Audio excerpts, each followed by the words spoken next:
श्री शिवाय नमस्तुभ्यम। शनि प्रदोष।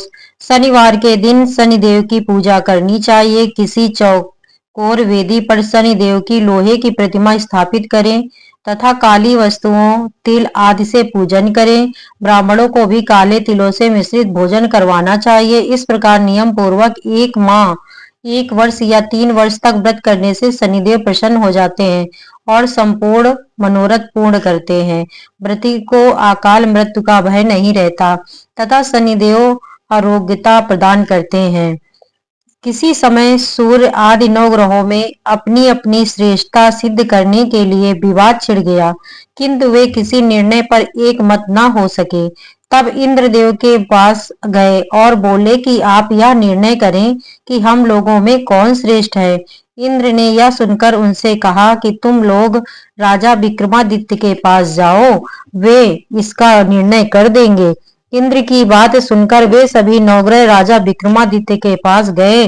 जब विक्रमादित्य ने उनकी बात सुनी तो उन्होंने सोना, चांदी, कांसा, पीतल, सीसा, रांगा, जस्ता, अभ्रक और लोहे का एक एक आसन बनवाया और उन आसनों को एक क्रम से रखवा दिया और सभी से अपने अपने आसन पर बैठने के लिए कहा, और जिसका आसन सबसे आगे होगा वही सबसे श्रेष्ठ होगा।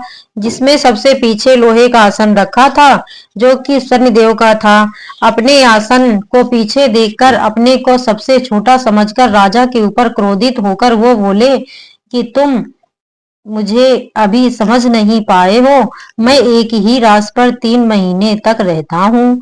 मेरे ही कारण राम को वनवास मिला तथा रावण वंश सहित नष्ट हो गया, इसीलिए अब तुम भी मेरे प्रभाव से बच ना पाओगे। ऐसा कहकर शनिदेव वहां से चले गए। शनिदेव के जाने के बाद सभी देवता प्रसन्न हो गए और अपने अपने स्थान को चले गए। इधर राजा पर शनि की 7.5 की दशा आ गई। शनिदेव अपना रूप बदलकर घोड़ों के व्यापारी बनकर अनेक प्रकार के घोड़ों को लेकर राजा विक्रमादित्य की राजधानी में आए। राजा खबर पाकर अपने अश्वपाल के साथ घोड़ों की खरीद करने के लिए गए। वहां पर राजा के एक घोड़े को पसंद किया। राजा ने उस घोड़े पर सवार होकर उसकी चाल इत्यादि को परखना चाहा। राजा ज्यों ही घोड़े की पीठ पर सवार हुआ कि मायावी घोड़ा बड़ी तीव्र गति से उड़ा और एक घनघोर जंगल में राजा को छोड़कर गायब हो गया। राजा मार्ग भूल गया और इधर उधर भटकने लगा। घूमते घूमते राजा को प्यास लगी। पानी की खोज में राजा घूम ही रहा था कि एक चरवाहा उन्हें मिला, जिसने राजा को पानी पिलाया तथा उससे राजा ने मार्ग पूछा। राजा रास्ता मालूम करके राजा ने चरवाहे को पुरस्कार के रूप में अंगूठी दे दी तथा स्वयं नगर के रास्ते पर चलने लगा। शहर में वह एक साहूकार की दुकान पर रुका और अपना नाम बीका बताया। संयोग से उस दिन साहूकार की अत्यधिक बिक्री हुई, जिससे सेठ जी बहुत प्रसन्न हुए और बीका को अपने घर भोजन कराने के लिए ले गए। राजा ने भोजन करते समय देखा कि एक खूंटी में सोने का हार टंगा हुआ था, जिसे वह खूंटी निगलती जा रही थी। थोड़ी देर में जब साहूकार ने देखा तो खूंटी पर हार नहीं था। अतः संपूर्ण घर में हार खोजा गया किंतु न मिला। अतः सभी लोगों ने बीका को ही चोर सिद्ध किया और साहूकार ने उसको राजा के पास भिजवा दिया। जल्लादों ने आज्ञा पाकर उसके हाथ व पैर कटवा दिए। जब राजा कहीं चल फिर नहीं पा सकता था, किसी के द्वारा कुछ मिल जाए ने पर उसे खा पी लेता था। बहुत दिन बीतने पर एक तेली उस लूले बीका को अपने घर ले गया और कोलू पर बैठकर बैल भांकने का काम कराने लगा। इस प्रकार कई वर्ष बीत गए। एक दिन बरसात की अंधेरी रात में बीका ने मल्हार राग गाना शुरू किया। उसके गाने को सुनकर उस देश की राजकुमारी उस पर मोहित हो गई और उसने प्रण किया कि जिसने भी इस राग को गाया है, मैं उसी के साथ अपना विवाह करूंगी। राजकुमारी ने दासी को गाने वाले का पता लगाने के लिए भेजा। पता लगाकर दासी ने बताया कि यह मनमोहक राग तो तेली के घर बीका गा रहा है। दासी की बात सुनकर राजकुमारी अपने प्रण से विचलित न हुई, बल्कि उसी बीका के साथ अपना विवाह करने का निश्चय किया। दूसरे दिन सवेरे जब राजकुमारी सोकर न उठी तो रानी उसे जगाने गई और उससे पूछा कि वह क्यों दुखी है। राजकुमारी ने अपनी माता से अपने दुख की बात बतलाते कहा, माँ, जो उस तेली के घर बिका है मैं उसी के साथ अपना विवाह करूंगी, किसी अन्य पुरुष के साथ नहीं। राजकुमारी की मां अपनी कन्या के इस प्रकार के वचनों को सुनकर बहुत ही चकित हुई और पुत्री को अनेक प्रकार से समझाया, किंतु कन्या अपनी बात पर अडिग रही और प्राण छोड़ देने का निश्चय किया।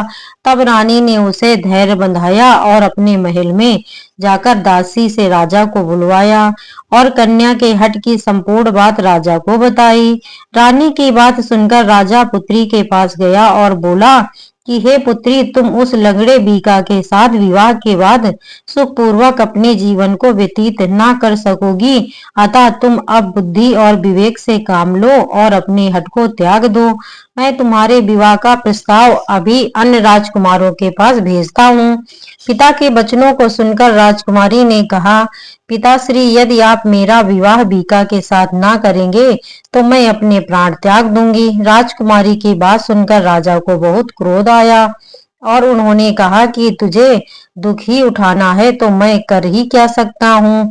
इसके बाद राजा ने उस तेली को बुलाया और कहा, मैं तुम्हारे कोल्हू के बैल हाँकने वाले बीका के साथ अपनी कन्या का विवाह करूंगा, अतः तुम उसके विवाह की तैयारी करो।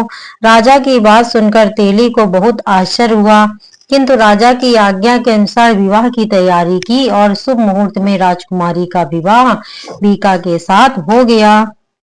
जब बीका रात में राजकुमारी के महल में गया तो शनिदेव ने उसे स्वप्न दिया कि हे राजन, तुमने पराक्रम को जान लिया, अब आगे क्या विचार है। यह सुनकर राजा ने शनिदेव से अपनी गलती की क्षमा मांगी और कहा कि आप ऐसा भीषण कष्ट और किसी को ना दें। राजा की प्रार्थना सुनकर शनिदेव प्रसन्न हो गए और राजा को पूर्व रूप प्रदान कर दिया। बीका के रूप परिवर्तन को देखकर राजकुमारी ने प्रसन्नता के साथ परिवर्तन का कारण पूछा। राजा ने संपूर्ण हाल राजकुमारी को बताया। राजा को देखकर सभी लोग उसका आदर सत्कार करने लगे। जब साहूकार को पता चला तो वह राजा के पास आया और क्षमा मांगी तथा कहा, आप मेरे ऊपर अनुग्रह करके मेरे यहाँ भोजन करने चले। साहूकार की बात सुनकर राजा उसके साथ उसके घर गया और अनेक प्रकार के व्यंजनों का भोग किया।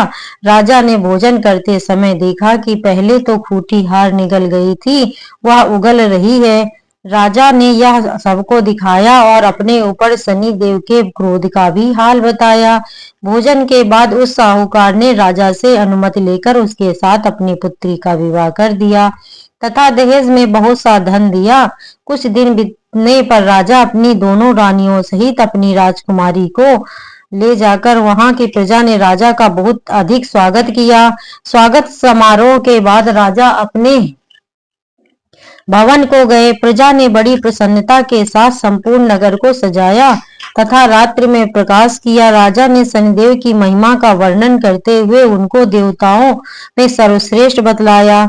अतः इस दिन शनिदेव की प्रसन्नता के लिए चींटियों को आटा डालना चाहिए। जो लोग इस पवित्र कथा का श्रवण या पठन करते हैं, शनिदेव की कृपा से उसके समस्त दुख व कष्ट दूर हो जाते हैं, इसमें किसी प्रकार का संशय नहीं है। शनि प्रदोष व्रत का अत्यधिक महत्व है। शुक्ल पक्ष के शनिवार को यदि प्रदोष हो तो बहुत ही उत्तम होता है। शुक्ल पक्ष के शनि व्रत से संपूर्ण मनोरथ पूर्ण होते हैं। व्रत के दिन दोपहर को आंवले के पानी से स्नान कर फिर शिव जी की विधिवत पूजा करें। यदि अपने आप शिवलिंग निकला हो तो उसका पूजन करने से विशेष फल की प्राप्ति होती है। यदि इस प्रकार का शिवलिंग ना हो तो स्थापित किए हुए शिवलिंग की पूजा करनी चाहिए। काशी आदि धर्म क्षेत्रों में शिव पूजा का विशेष महत्व होता है तथा अंत फल की प्राप्ति होती है। अनंत फल की प्राप्ति होती है। शिव जी को चंदन, पुष्प, धूप, ऋतुफल, बिल्व पत्र इत्यादि अर्पित करने चाहिए तथा तेल के 1000 दीपक जलाएं और भगवान शिव को प्रसन्नता के लिए शुद्ध घी के 32 दीपक जलाने चाहिए। पूजन के अंत में शक्ति शिवलिंग की परिक्रमा करनी चाहिए। इसके बाद गौरी शंकराय नमः स्वाहा मंत्र से 108 बार पार्वती के निमित्त खीर से हवन करें तथा शिव जी के निमित्त ओम त्र्यंबके यजामहे मंत्र से 188 बार आहुतियां देनी चाहिए।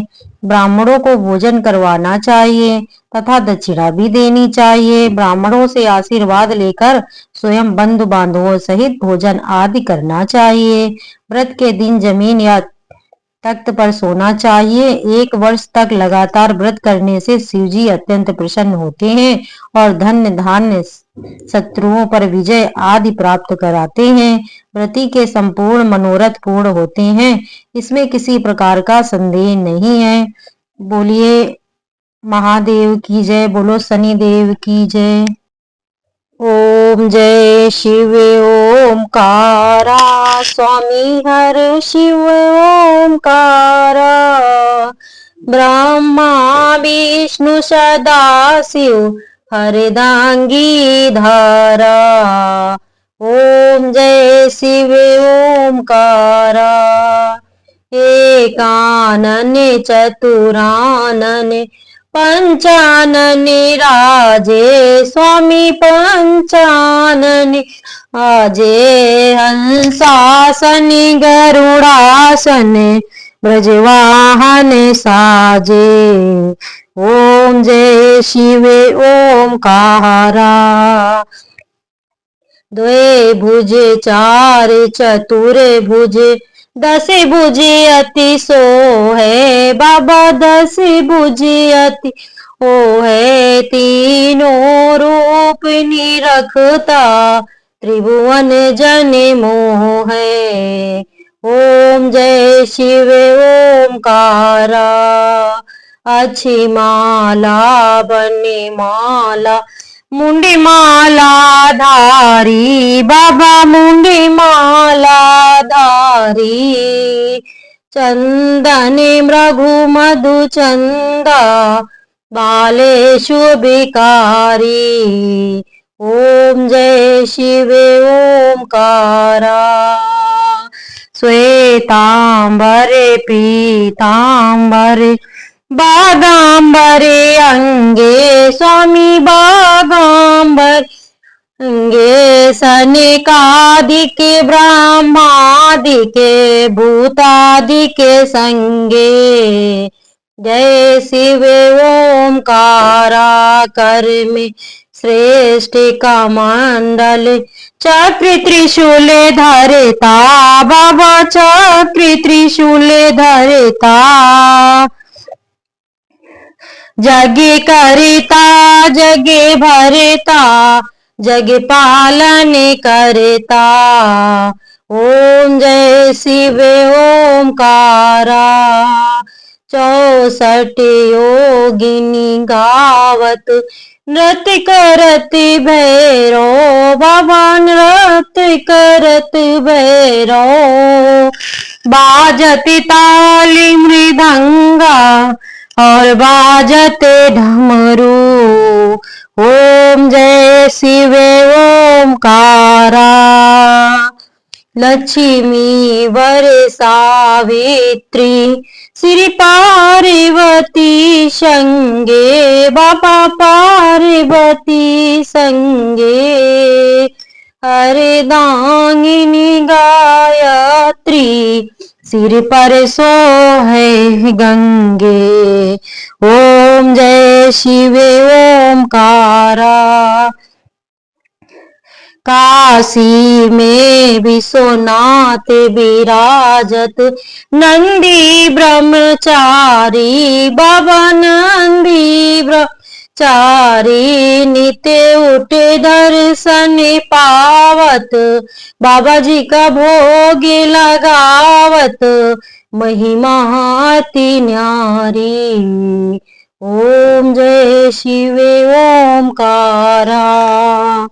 ब्रह्मा विष्णु सदा शिव, जानती अविवेका स्वामी, जानती अभि प्रणवासर के माधे, तीनों एका। ओम जय शिव ओमकारा। त्रिगुण स्वामी जी की आरती जो कोई जन गावे, बाबा प्रेम सहित गावे। कहत शिवानंद स्वामी भजत हरि हर स्वामी, मन वांछित फल पावे। ओम जय शिव ओमकारा, कर्पूर गौरम करुणावतारम, सारसारम भुजगेन्द्रहारम, सदा वसंतम हृदयालविंदे, भवं भवामी सरिता स्वामी। त्वमेव माता च पिता त्वमेव, त्वमेव बन्धु च सखा त्वमेव, त्वमेव विद्या द्रविणं त्वमेव, त्वमेव सर्वं मम देवो देवा। नीलाम्बुजश्यामलकोमलाङ्गं सीता समारोह विभागं पाणो महासायक चार चापं, नमामि रामं रघुवंशनाथं, नमामि रामं रघुवंशनाथं। बोलिए भोलेनाथ की जय, महादेव की जय। हर हर